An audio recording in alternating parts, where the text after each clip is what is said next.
মিয়াই বিজেপিক হৰুৱাবৰ কাৰণে সেইটো একচুৱেলি দানে দিছে। মিয়াসকলে এইটো এটা জেহাদ বুলি লৈছে বিজেপিক হৰুৱাটো। এতিয়াতো ভয় ভীত নোহোৱা কৰি দিলে। আমাৰ নেতাই পাকিস্তানী, গতিকে আমি কিয় বহি থাকিব লাগে। যোৱাকালি কংগ্ৰেছৰ হিন্দু ল'ৰাজনে মোক হোৱাটছআপ কৰিছে যে দাদা আমাক বচাওক, ৰাজীৱ ভৱনত আহিলে যেন কোনোবা এটা মছজিদতহে নামাজ পঢ়িব আহিছোঁ তেনেকুৱা লগা হৈছে।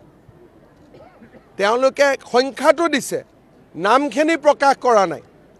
আপোনালোকে তেওঁলোকক কওক যে আমাক নামখিনি দিয়ক, কোনে কোনে টিকট খুজিছে। 750ৰ ভিতৰত 600 মান অকল মিয়াই টিকট বিচাৰিছে আৰু 50,000কৈ মিয়াই টকাও দিছে ৰাজীৱ ভৱনত।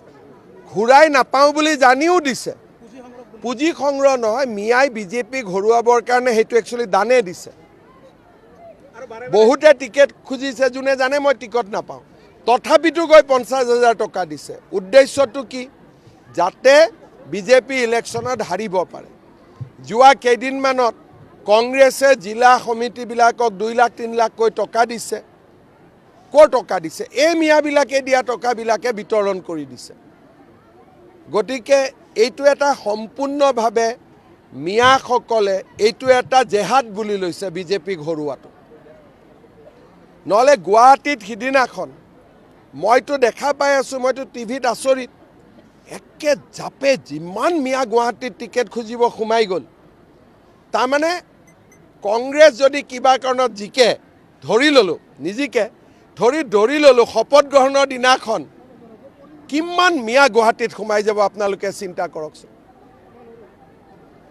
অসমৰ ভৱিষ্যত কিমান অসুৰক্ষিত কৰি পেলাইছে। ময়ো আছিলোঁ, তেতিয়াও মুছলিম মানুহে টিকট খোজে, মিয়া মানুহে টিকট খোজে, আচৰিত নহয়। কিন্তু এনেকৈ মানুহ লৈ গুৱাহাটীত আহিব আগত ভয় কৰিছিলে। এতিয়াতো ভয় ভীত নোহোৱা কৰি দিলে। আমাৰ নেতাই পাকিস্তানী, গতিকে আমি কিয় বহি থাকিব লাগে। মইতো কৈয়ে দিছোঁ, মোৰ দেউতাৰ নাম মাৰ নাম কৈয়ে দিছোঁ, আৰু এইটো লৈ বিতৰ্ক কিয় লাগে। এইটো মই কি জানো, তেওঁ ভাবে যে তেওঁৰ দেউতাকৰ নামটো ডাঙৰ নাম, মোৰ দেউতাৰ নামটো সৰু নাম, সেইটোৱে হ'ব আৰু।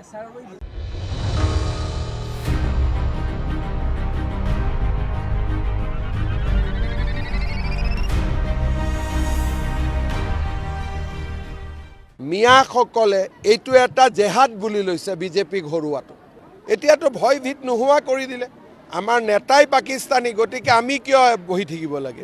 যোৱাকালি কংগ্ৰেছৰ হিন্দু ল'ৰাজনে মোক হোৱাটছআপ কৰিছে যে দাদা আমাক বচাওক, ৰাজীৱ ভৱনত আহিলে যেন কোনোবা এটা মছজিদতহে নামাজ পঢ়িব আহিছোঁ তেনেকুৱা লগা হৈছে। তেওঁলোকে সংখ্যাটো দিছে, নামখিনি প্ৰকাশ কৰা নাই। আপোনালোকে তেওঁলোকক কওক যে আমাক নামখিনি দিয়ক, কোনে কোনে টিকট খুজিছে।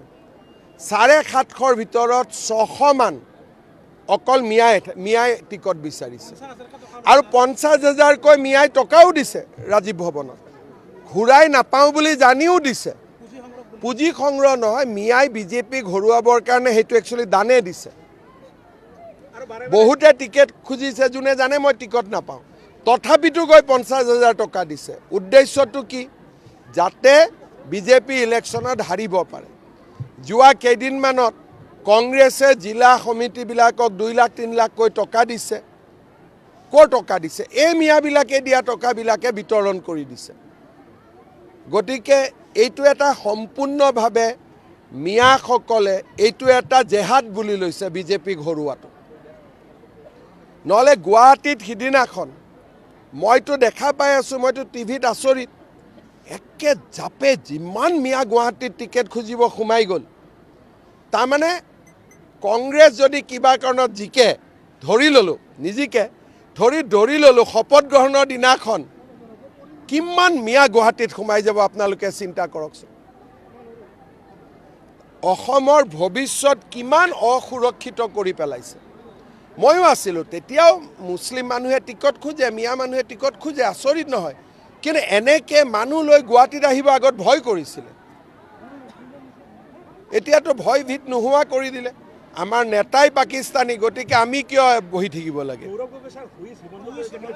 মইতো কৈয়ে দিছোঁ, মোৰ দেউতাৰ নাম মাৰ নাম কৈয়ে দিছোঁ, আৰু এইটো লৈ বিতৰ্ক কিয় লাগে? এইটো মই কি জানো, তেওঁ ভাবে যে তেওঁৰ দেউতাকৰ নামটো ডাঙৰ নাম, মোৰ দেউতাৰ নামটো সৰু নাম, সেইটোৱে হ'ব আৰু।